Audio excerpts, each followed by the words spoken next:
Guys നമ്മളതിൽ dragon fruit ചെടി ഉണ്ട് ഗൈസ്. അത് നമ്മൾ കാണിച്ചു തരാം ഗൈസ്. ഇതാണ് ഗൈസ് ചെടി. എടുത്തിട്ട് വേണം. ഇതാണ് ഗൈസ് ചെടി. ഈ 2 മുള്ള് കണ്ട ഗൈസ്.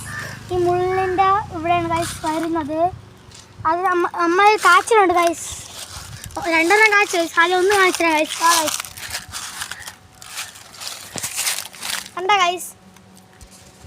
കണ്ട ഗൈസ് അവിടെ നിൽക്കുന്നുണ്ട് ഗൈസ്. വേറെ ഒന്നും കൂടെ കാച്ചു ഗൈസ്. കാണിച്ചു തരാം ഗൈസ്. എവിടെയാണ് ഗൈസ്? കണ്ട ഗൈസ്. ഇത് അത്ര കുറച്ച് പരിവായതേ ഉള്ളൂ ഗൈസ്. ഇത് പിന്നെ അടുത്ത് ഗൈസ് നമ്മളെ സബ്സ്ക്രൈബും ലൈക്ക്. നമ്മളതിൽ മാങ്ങയും കൂടെ ഉണ്ട് ഗൈസ്. അത് നമ്മൾ കാണിച്ചു തരാം ഗൈസ്. അവിടെ കണ്ട ഗൈസ് നിൽക്കുന്നത് മാങ്ങ ഗൈസ്. അവിടെ പൂ കാണിച്ചു തരാം. മാങ്ങ വരണതാണ് ഗൈസ്. ഇതിൽ കൂടെ മാങ്ങ വരണ ഗൈസ്. ഇതാണ് പൂ ഗൈസ്. ലൈക്കും സബ്സ്ക്രൈബും ചെയ്ത് നമ്മളെ സപ്പോർട്ട് ചെയ്യുക ഗൈസ്. പിന്നെ ശരി ഗൈസ്.